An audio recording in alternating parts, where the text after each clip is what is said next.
Geometry का 32वां part है। 10th का geometry Bihar board plus India level का कोई भी 10th स्टैंडर्ड का सिलेबस हो। तो प्रश्नावली 6.4 का पहला प्रॉब्लम। तो इससे पहले जो बतलाए हैं पहले वाला पार्ट में, दो त्रिभुज अगर समरूप हो तो दोनों के क्षेत्रफल का अनुपात उसके संगत भुजाओं के अनुपात का वर्ग होता है। ये थ्योरम पर आधारित ये प्रॉब्लम है। कहता है मान लीजिए त्रिभुज ए बी सी समरूप त्रिभुज डी ई एफ है। तो चलो ये ले लो ए बी सी, एक त्रिभुज ए बी सी, दूसरा ले लो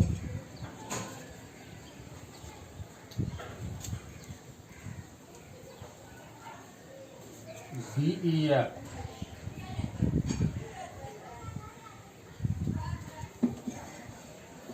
दिया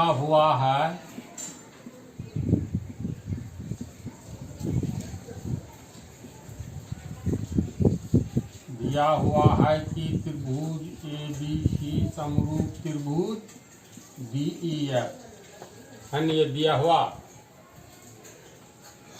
और इनके क्षेत्रफल क्रमशः 64 cm² और 121 cm² ये दिया हुआ है, तथा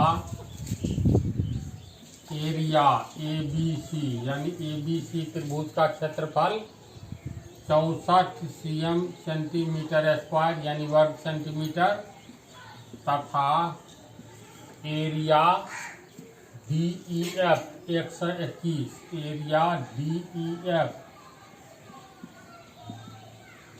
बराबर 121 cm²। यदि ई एफ बराबर 15.4 सेंटीमीटर, ई एफ ये भुजा जो है 15.4 cm है, तो बी सी ज्ञात कीजिए। ये ज्ञात करने के लिए कहता है। तो सबसे पहले तो ये ध्यान दो, त्रिभुज ए बी सी समरूप त्रिभुज डी ई एफ है। इसका अर्थ हुआ ए बी सी 3 अक्षर 3 शीर्ष है त्रिभुज के। तो इसमें पहला अक्षर लो ए, इसमें त्रिभुज डी ई एफ में पहला अक्षर लो डी, यानी कोण ए बराबर कोण डी होगा। यानी ए बराबर पहला कोण ये हो गया, तो ये हो गया पहला कोण। बी दूसरा अक्षर है, तो इसमें दूसरा अक्षर ई है, तो कोण बी बराबर कोण ई होगा।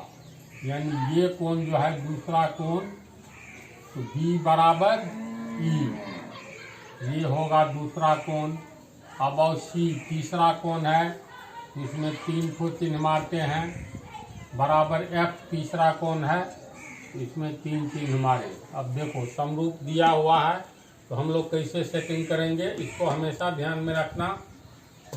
दो त्रिभुज समरूप दिया रहे, तो पहले त्रिभुज का देखो, त्रिभुज को हम लोग 3 शीर्ष से व्यक्त करते हैं। त्रिभुज का पहला शीर्ष दूसरे त्रिभुज के पहले शीर्ष के बराबर होगा, शीर्ष कोण के बराबर, दूसरा दूसरे के बराबर, तीसरा तीसरे के बराबर। समझ गया? और क्षेत्रफल दोनों को दिया हुआ है। तो जब दो त्रिभुज समरूप होते हैं, ये थ्योरम है, जो कि थ्योरम का सीरीज ही हम बतला दिए हैं। सेकंड सीरीज ऑफ थ्योरम करके प्ले लिस्ट में है।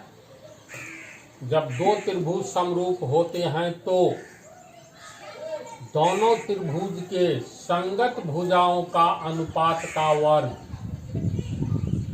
उसके क्षेत्रफल के, मतलब दो समरूप त्रिभुज में दोनों के क्षेत्रफल का अनुपात उसके संगत भुजाओं के अनुपात का वर्ग होता है ना? इसी बात यानी ये लिखेंगे, हम जानते हैं कि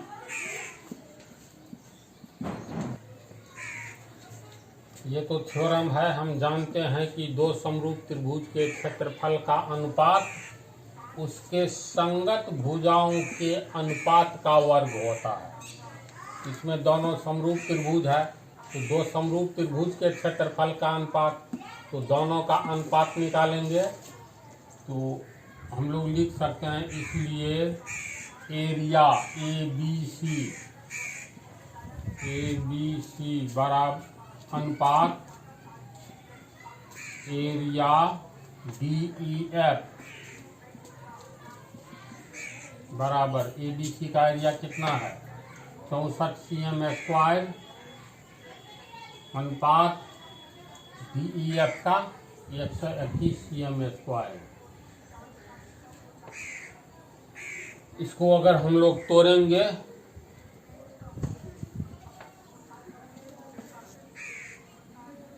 तो ये हो गया, और एरिया ABC बटा एरिया DEF बराबर 64 cm जो दिया हुआ है। पहले तो दोनों का अनुपात क्या होगा, पहले ये हम लोग को लिखना है। सॉरी, हम जानते हैं कि दो समरूप त्रिभुज के क्षेत्रफल का अनुपात उसके संगत भुजाओं के अनुपात का वर्ग होता है। उसमें कोई एक ही संगत भुजा की जोड़ी लो, कारण इसमें EF दिया हुआ है, तो EF कोण D के सामने की भुजा है, कोण D और कोण A बराबर है, तो A और D बराबर है, तो A और D संगत कोण हुआ, और संगत कोण के सामने की भुजा यानी A के सामने की भुजा BC और D के सामने की भुजा EF संगत भुजा हो गया। तो दोनों का अनुपात लेंगे तो पहले त्रिभुज ABC लिए हैं, कोण A के सामने BC अनुपात कोण A बराबर कोण D है, तो EF दोनों का स्क्वायर ये होगा। तो इसको हम लोग लिख सकते हैं ABC बटा एरिया DEF बराबर BC बटा EF का होल स्क्वायर। अब एरिया ABC दिया हुआ है, ABC का एरिया दिया हुआ है 64 cm² बटा DEF का 121 cm²। BC निकालना है, BC² बटा EF²। ये इक्वेशन हो गया।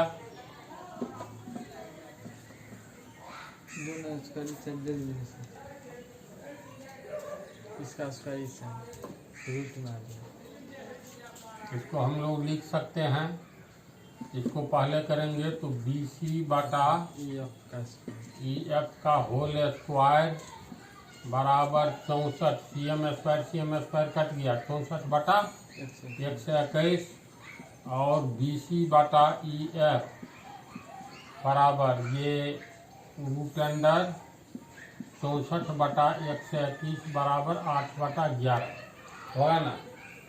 इसमें BC निकालना है, इसलिए BC बराबर तिरछा गुना होगा 8 गुने EF बटा 11, 8 गुने EF कितना है, EF है 15.4 cm बटा 11। इसको काटेंगे तो 1.4 होगा, और इसको गुना कर ये हो गया अब 8 गुने 1.4 cm, तो ये हो गया तुमको 14 चौका 56 दूनी 112, 11.2 cm। इसलिए BC बराबर 11.2 cm आंसर। थ्योरम आधारित है, ये सिंपल है, समझ गया, रहने दो।